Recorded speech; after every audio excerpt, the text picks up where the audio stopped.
Olá, eu sou Gabriel do Medicina da Jiboia e voltamos com a nossa série de vídeos e por sorte hoje, para o nosso primeiro vídeo, nós temos o prazer de ter aqui conosco o Pajé Kanê, nossa acharya, Surya Pandit.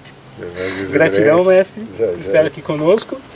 E a gente vai começar com as perguntas que as pessoas normalmente fazem, né? A gente sabe que tem muita gente começando a caminhar dentro da medicina do rapé, querendo conhecer essa medicina. Então ninguém melhor do que nosso mestre para poder nos dar as primeiras palavras a respeito da medicina do rapé, como é que ela surgiu e a gente continua a nossa conversa com algumas dicas, com algumas informações importantes. Mestre? Quer saber como surgiu isso? Como é que surgiu o rapé, mestre?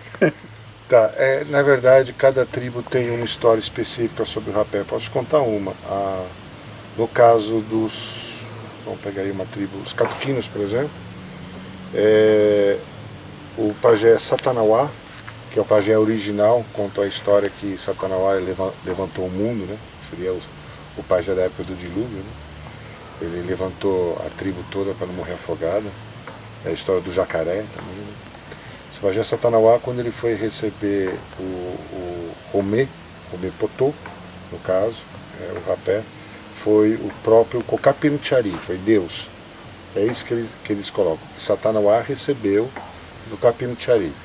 A sucessão depois de Satanawá foi, de certo modo, um pouco dispersada, né? E ela foi recuperada, pelo que me contam os índios.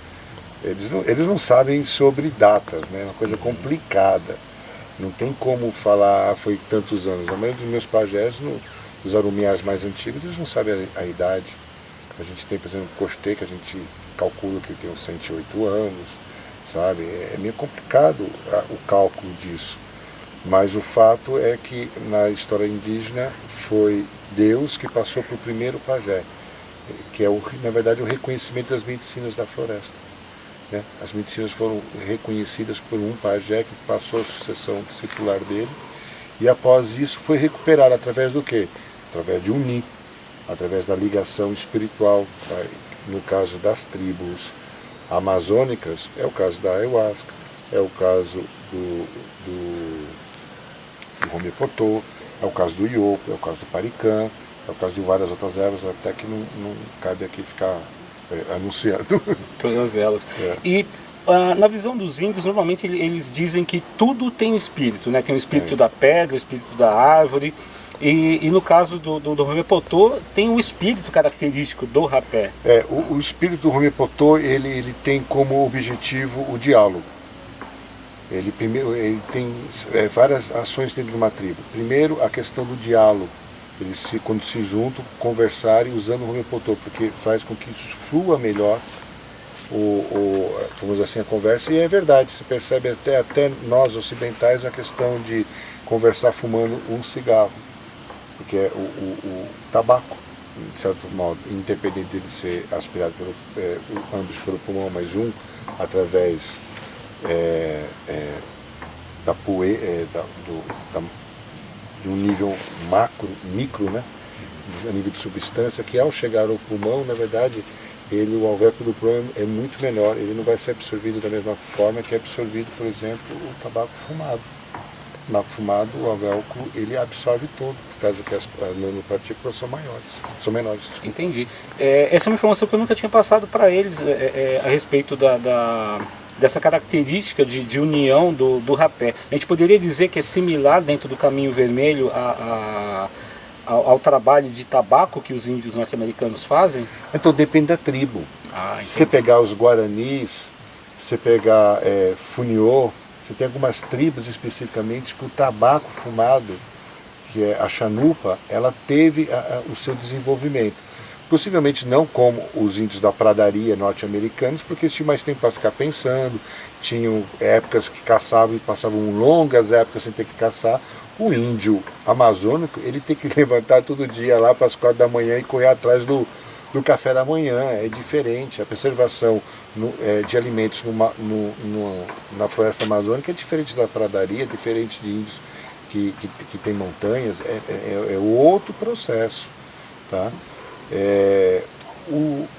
tabaco, ele também era utilizado dentro das tribos no sentido do rumepotô, vamos falar agora do rumepotô, que é o rapé, no sentido de entrar em conexão com os animais. Quando você é um arumiá, um pajé, você, quando vê um animal, você vai buscar aquele rumê, aquela força, aquele poder. Então, para que você seja aceito junto àquela força, o que você faz? Você usa o rumepotô, canta para aquele animal e vai dormir. Vai dormir para que dentro dos sonhos, dentro do mundo onírico, dentro do mundo de Orfeu, né, as visões realizadoras que são necessárias para você estar em conexão com aquele animal se manifestam. Entendeu? O rumepotô também, entre os ritos, é colocado também para resfriar o corpo. Isso eu vou ser bem sincero, humildemente lhes digo que eu não entendo. Porque para mim, eu tomo rapé, eu fico quente. Eles falam que tomo rapé e esfria o corpo. Mas, na minha experiência, eu acho que eu fico mais quente. Sabe? Especialmente no Acre, nós temos uma temperatura de 45 graus, aquela selva muito úmida. Eu não sei se é o fato de eu ser europeu e não ter geneticamente a questão de costume da temperatura, porque o índio tem esse costume. Então possivelmente deve dar um arrepio e esfriar ele. Eu não posso falar pelo corpo e o ser de outra pessoa, né? Eu posso falar pela minha experiência. A minha experiência é que eu fico até mais quente. Agora vamos fazer essa experiência agora na Europa. Vamos ver como é uma coisa para refletir um pouco, que é uma coisa a se pensar. Porque dentro dos princípios do rapé, é o único que realmente eu não, até agora não realizei, é o fato da temperatura. Porque a questão dos espíritos, tudo isso é natural, você vai se desenvolvendo dentro do processo dos arumiás e naturalmente isso vai sendo acrescentado. Entendi. É um caminhar, né? Uma jornada, não é cursinhos, não é experiências isoladas, é um processo de realização. O senhor falou a respeito dos espíritos e tem um rapé que a gente acabou de receber do Acre e queria que você comentasse um pouquinho a respeito dele, que é o rapé de Samaúma. Samaúma. Samaúma, legal, obrigado. O rapé de Samaúma, eu não tenho achômetros. O rapé de Samaúma é a força vegetal mais poderosa que existe, que a gente conhece, porque, por exemplo, a sequoia não é feita rapé de sequoia. A maior força que existe é a força do rapé de Samaúma, que é o rei e a rainha da floresta. O verdadeiro rei e rainha é a Samaúma. É uma árvore impressionante. Depois vamos ver se vocês conseguem colocar uma imagem de Samaúma para o pessoal ver o que é. Porque a Samaúma é uma coisa impressionante. Eu tenho uma experiência muito pessoal com Samaúma que eu vou contar outra vez, mas a Samaúma é o grande espírito curador da floresta. Ele é o pai, ele é a mãe de todas as outras, os outros vegetais. Ficou muito famoso o rapé de tsunu, o rapé de pau-pereira, de caneleiro, mas o rapé, o espírito, que é as cinzas, né, da Samaúma, com certeza é a força maior. E logicamente não se derruba uma Samaúma para fazer isso, pelo amor de Deus. Isso seria não vou falar sacrilégio, porque é uma questão cristã, nós somos polimatas, mas não seria muito inteligente você pedir uma força de algo que você está destruindo. Sabe? Isso não é uma coisa muito evoluída espiritualmente, vamos colocar dessa forma. A Samaúma, ela abriga também um dos principais espíritos de cura do pajé. Que dentro da Samaúma existem, dentro dos 5 grandes espíritos que existem dentro da floresta, no caso que fazem o pajé, que fazem o arumiá, as serpentes, no caso as cobras construtoras, mais especificamente no caso da Samaúma, a Kanahunô e a Tijuca. A Kanahunô é uma coisa que ainda existem algumas fotos que eu já vi na internet, mas possivelmente é uma sucuri de árvore. É uma sucuri de média de 19 metros, 20 metros, e elas são reais, que existem fotos disso. Tem uma até que foi pego no Cruzeiro do Sul alguns anos atrás. E a Tijuca é uma cobra seca branca, grossa, mais ou menos de 1,5 metro também. Muito pouco conhecidas pela biologia e pela ciência ainda, porque a Kanahunô, se você se encontrar com ela, possivelmente é possível que você não sobreviva. É uma cobra muito grande, que ela é mais rápida que uma sucuri. Sucuri é uma cobra de rio, de água, ela reparte seu peso dentro da água. Se ela ficar muito tempo para fora, o morre. O pulmão esmaga, ela morre. Ela precisa ficar por causa do peso. Enquanto que a Canarruno, ela vive realmente em cima da água, tem uma construção mais dura e é muito, muito grande. Quando se existe um caporão debaixo das samaúmas, a gente fica de olho porque possivelmente existe uma Canarruno em si. Ela é uma samaúma limpa, e não existe samaúmas limpas. Eles têm sempre vários, que eles chamam dos filhos, né? Que crescem assim no meio das raízes dela e vão crescendo junto com ela, em simbiose. É o grande espírito, o grande curador.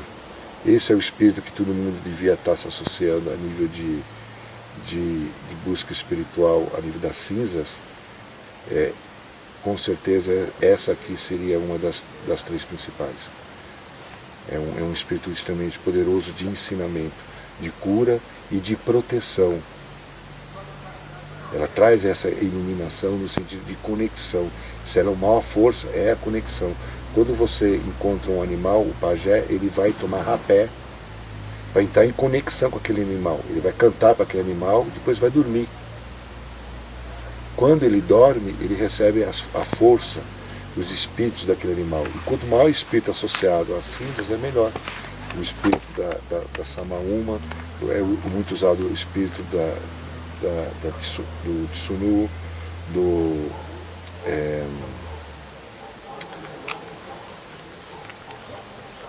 Caneleiro,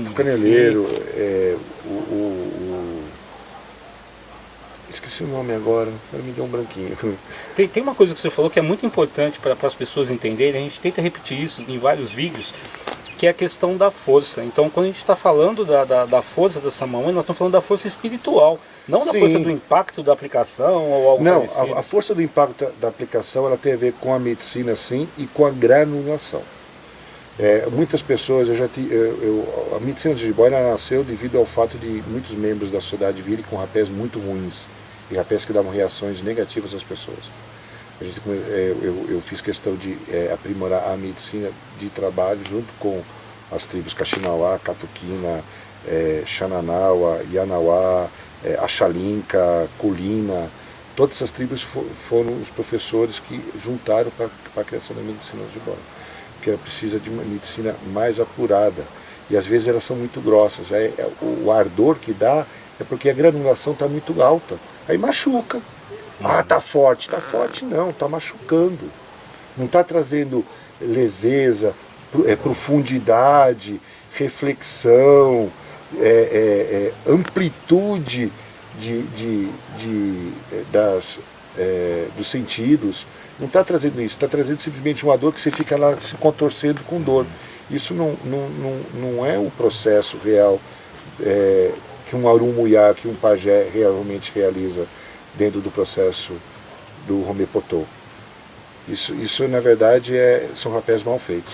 Entendi. Como também aqueles rapés que viram uma massinha no nariz, uma pasta. É porque tem gordura. Mas foi um rapé indígena que eu peguei. Parabéns, ele pegou a cinza do fogão e vai te dar azia ainda. É a gordura da cinza do fogão, que eles fazem isso mesmo. É uma realidade. Não é que eles fazem maldade, nada disso. Depende também, se não gostarem da tua cara, que o caminho é meio complicado dentro das tribos, não é? As pessoas têm uma visão muito romântica do índio selvagem, puro, e não é assim mais, né? Existe também isso.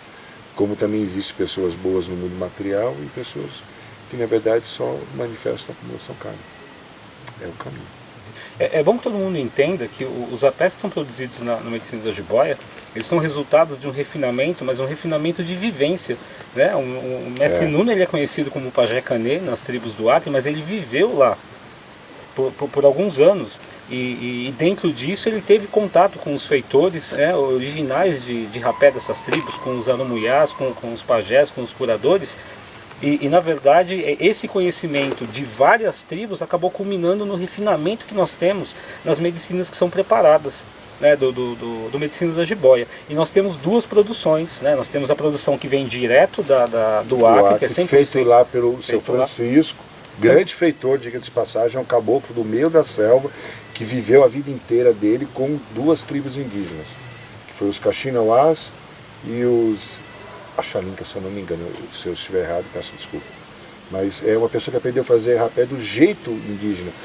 As folhas que são colhidas, as cascas, casca de árvore que é usada dentro da medicina de boia não é matada a árvore, não é cortada não. Existe uma forma de se retirar ela e deixar a árvore se recuperar naturalmente, sabe? As folhas que são colhidas, não é nada feito por terceiros e depois chega aqui na medicina de boia.